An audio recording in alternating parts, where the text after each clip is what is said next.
بسم اللہ والحمد للہ والصلاۃ والسلام علی رسول اللہ اما بعد۔ اللہ سبحانہ و تعالیٰ کا ذکر اس دنیا میں سب سے قیمتی چیز ہے جسے عام طور پر ہم بہت غفلت کے نظر سے دیکھتے ہیں۔ قرآن مجید میں اللہ سبحانہ و تعالیٰ نے ارشاد فرمایا ہے وَلَا ذِكْرُ اللَّهِ اکبر، کہ اللہ کا ذکر یہ سب سے بڑی چیز ہے۔ اور اس ذکر کا سب سے بڑا فائدہ پتہ کیا ہے؟ فرمایا کہ اذکرونی اذکرکم، تم میرا ذکر کرو، مجھے یاد کرو، میں تمہیں یاد کروں گا۔ رسول اللہ صلی اللہ علیہ وسلم کی ایک حدیث کے مطابق آپ نے فرمایا کہ اللہ تعالیٰ فرماتا ہے کہ انا مع عبدی حین ذکرنی وتحرکت بی شفتاہ، کہ میں اپنے بندے کے ساتھ ہوتا ہوں جب بندہ مجھے یاد کرتا ہے اور میری وجہ سے اس کے ہونٹ ہلتے ہیں۔ اور آپ صلی اللہ علیہ وسلم نے فرمایا کہ فإن ذکرنی فی نفسہ ذکرتہ فی نفسی، اگر وہ مجھے اپنی تنہائی میں یاد کرتا ہے تو میں بھی اپنی تنہائی میں اکیلے میں اس کو یاد کرتا ہوں۔ وإن ذکرنی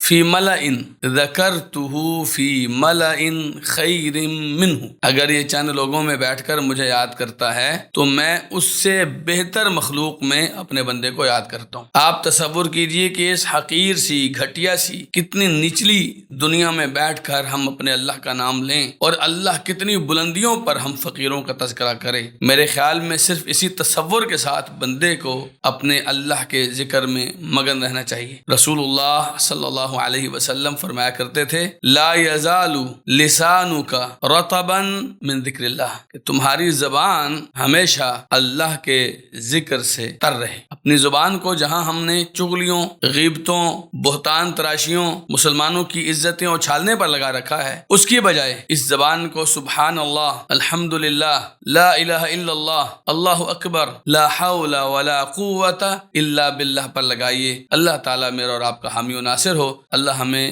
الذاکرین اللہ کثیرا والذاکرات میں شامل فرمائے۔ بارک اللہ فیکم، جزاکم اللہ خیرا۔